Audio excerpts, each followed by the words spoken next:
इन दिनों work from home बहुत trending चल रहा है और वर्क फ्रॉम होम सुनते ही एक शख्स जो सबसे ज्यादा खुश होता है वो होती है एक माँ, क्योंकि वो सोचती है कि बच्चा मेरी नजरों के सामने रहेगा, घर के तौर तरीके, आचार व्यवहार, संस्कार सब कुछ सीख जाएगा और तो और मेरे हाथ का बना खाना भी खाएगा।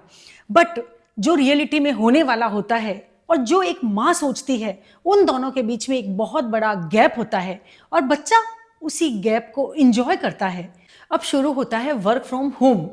वर्क फ्रॉम होम में क्या, बच्चा एक टेबल से चिपका रहता है, एक कमरे की चार दीवार, 8-10 डिवाइस, 10-20 तार, देश दुनिया की रखता है बच्चा पूरी खबर और अपने ही घर से बच्चा बेखबर, न नहाना न खाना और हर काम न करने का वर्क फ्रॉम होम एकमात्र बहाना।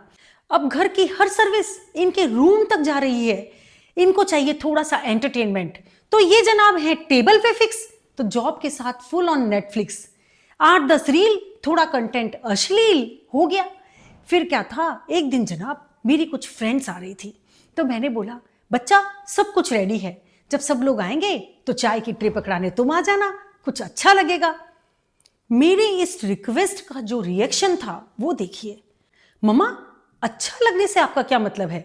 आपको लग रहा है मेरा टाइम पास चल रहा है? ये ट्रे पकड़ाना क्या मेरे जॉब से ज्यादा इंपॉर्टेंट है? मम्मा, थोड़ा नेचुरल बिहेवियर क्या करो, ये आपका आर्टिफिशियल बिहेवियर है ना, मुझे कुछ समझ नहीं आता है। ठीक है जनाब, ट्रे हमने ही पकड़ा दी। बट क्या है, इंडियन मॉम की भी एक प्रॉब्लम है, उनका भी बच्चे को देखते ही कुछ न कुछ स्लिप ऑफ टंग हो ही जाता है। फिर एक दिन मेरे मुंह से निकल ही गया, बेटा ये तुम्हारा वर्क फ्रॉम होम ही चलेगा या कभी वर्क फॉर होम भी होगा?